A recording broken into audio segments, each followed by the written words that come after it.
कांग्रेस ये चाह रही है कि सब लोग विरोध करें, लेकिन सब लोग विरोध करने वाली बात में स्थिति में है नहीं। डीएमके विरोध नहीं कर रही है, एनसीपी शरद पवार विरोध नहीं करेगी, ऐसा अभी तक की जानकारी हमने कल बताया था आपको। उद्धव ठाकरे के जो सांसद बचे हुए हैं उनके पास, वो भी विरोध नहीं कर रहे हैं, पार्टी के नेता बयान दे रहे हैं, संजय राउत बयान दे रहे हैं कि भाई बिल में लिख के दे देंगे तो हम सोचेंगे। तो कांग्रेस क्या अलग थलग पड़ रही है, और अगर ऐसा हो रहा है तो ये किसकी गलती है? ये discussion point number 1। Discussion number 2 sir, ये सब कर क्यों रहे हैं मोदी और अमित शाह, किस लिए कर रहे हैं? बीजेपी कांग्रेस ये कहती है कि इनको डिलिमिटेशन इसलिए करना है ताकि अपने मन मुताबिक कॉन्स्टिट्यूंसी रीड्रॉ करो, 29 का इलेक्शन जीत जाओ। क्या ये वाकई में सिर्फ 29 का इलेक्शन जीतने के लिए किया जा रहा है, या ये बीजेपी के कोर एजेंडे का एक हिस्सा है, एक रोड मैप का, एक ब्लूप्रिंट का हिस्सा है, जो आज नहीं बहुत पहले कभी तय हुआ है और बीजेपी उस पर अमल करना अब शुरू कर रही है? इसकी हम लोग बात करेंगे सर। अब शेर हो जाए फिर बहस अर्ज किया है। हाँ सर। और शेर बड़ा मौजूद है, थोड़ा समझने वाला है। करने गए थे उससे तगाफुल का हम गिला। करने गए थे, ये अपोजिशन वाली पार्टियों का है कि करने गए थे उससे हम तगाफुल का मतलब भी बता दिए सर। मतलब शिकायत करने गए थे आपसे कुछ किसी बात को कि भाई आप करने गए थे उससे तगाफुल का हम गिला कि एक ही निगाह में सब खाक हो गए। एक निगाह में सब खाक हो गए। क्या बात है। तो सब खाक हो रहे हैं एक तरफ से, आप देखिए। अब इसके सर किसको दोष दें? राहुल जी विदेश से तो आ गए हैं। अच्छा, यहाँ क्योंकि हमारे स्क्रीन पर लिखा है 1 नेशन 1 इलेक्शन, इसकी मैं वजह आपको बताता हूँ। 1 नेशन 1 इलेक्शन को लेकर के जो जेपीसी बनी हुई है, उसकी रिपोर्ट शायद इस सत्र में आ जाए, बता रहे थे देवेंद्र जी। तो उसके जो अध्यक्ष हैं पीपी चौधरी, उन्होंने एक बहुत बड़ा स्टेटमेंट दिया है।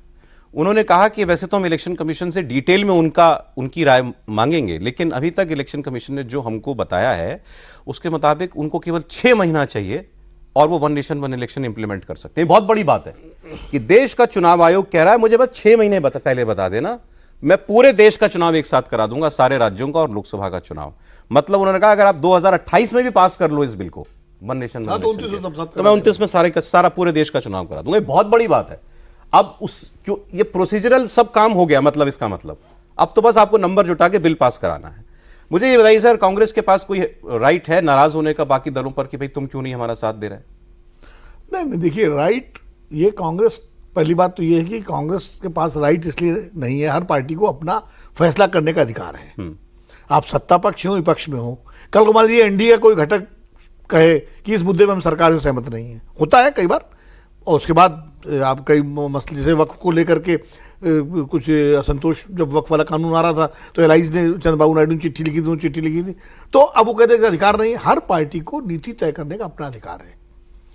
बात ये जरूर है एक कि चूंकि अब आप एक गठबंधन में हैं, तो कोई भी सार्वजनिक बयान देने से पहले अगर मिल बैठ के बातचीत करें और उसके बाद कोई स्टैंड लें तो ज़्यादा बेहतर होता है।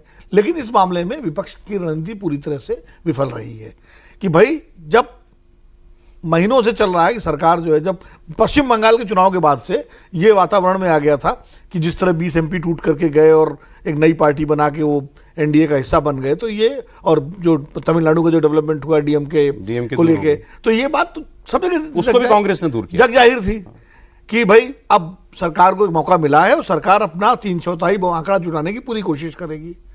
तो उसी समय सारे विपक्षी दलों को, खासकर कांग्रेस को लीड लेकर के सारे एलायंस की बैठक बुला करके और उस पर एक रणनीति बनानी थी कि भाई 10 दिन पहले करते, क्या हमें 15 दिन पहले, हमें सरकार से क्या बात करनी है और कैसे इस स्ट्रेटजी का मुकाबला करना है।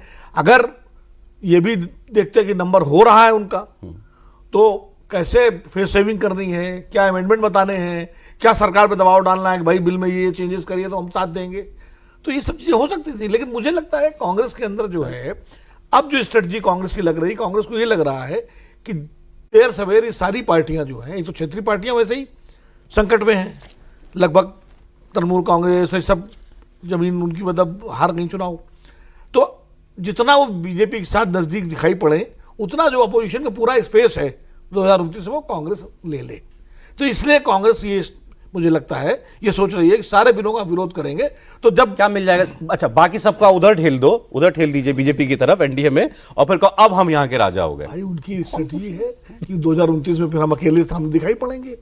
मतलब ये मैं कोई इसको जस्टिफाई नहीं कर रहा हूं, मैं कह रहा हूं कि उनकी स्ट्रेटजी हो सकती है कि अपोजिशन की, विपक्ष की अकेली आवाज हम बने रहे। सर मैं एक सिंपल सी बात कहता हूं आज कांग्रेस ने अपनी स्ट्रेटेजी मीटिंग की, चलिए ठीक है, किसी भी मुद्दे पर मैं पड़ोसियों की राय लेने से पहले अपने घर के सदस्यों की राय लूंगा ना, भाई क्या करना चाहिए। तो आज आपने अपनी स्ट्रेटेजी मीटिंग बुलाई, क्या करें भाई इस सत्र में इन बिलों का क्या करना है, तो वाजिब विरोध करेंगे। कितने दिन पहले, सोमवार को आना है, आज क्या हम कहें गुरुवार में, 3 दिन पहले आप अपने घर की मीटिंग बुला रहे हो, फिर मोहल्ले की मीटिंग बुलाओगे। ये काम होना चाहिए था पहले। अब राहुल जी देश में नहीं है 2 महीने से, अब तो आ गए। हाँ सर आ गए, 20 दिन के बाद 12 तारीख को आ गए थे हम। 2 महीने से क्यों बताइए, 4 जून को आया था, मई को आया था बंगाल नतीजा। के चुनाव के बाद से उसके 10-15 दिन के बाद टूट फूट सब शुरू हो गई थी। तो ऑलमोस्ट 2 महीने से तो हम रिपोर्ट कर रहे हैं कि सरकार ये बिल लाएगी। आपने क्या होमवर्क किया? आपने किससे सलाह मशवरा किया जाकर के क्या करना है? डीएमके को धक्का मार के तुमने उधर भेजा है, और आज आप उलाना दे रहे हैं उनको कि भाई आप कैसे ही हमसे धोखा कैसे कर सकते हैं। और दूसरी तरफ सरकार का रवैया देखें कि कल सुबह 11:30 बजे एक औपचारिक तौर पे मीटिंग है राजनाथ जी के घर पे, कुछ मंत्री समूह जो बैठते हैं वो एनडीए वाले, लेकिन गृह मंत्री अमित शाह 17 से 19 3 दिनों के बंगाल दौरे पे जा रहे हैं। 20 तारीख से सेशन की शुरुआत हो रही है, 19 तारीख तक 17, 18, 19 3 दिन वो बंगाल में रहेंगे। मतलब क्या कि इस सेशन को लेके जो होमवर्क किया जाना था वो ऑलरेडी काफ़ी वो कर चुके हैं पहले ही।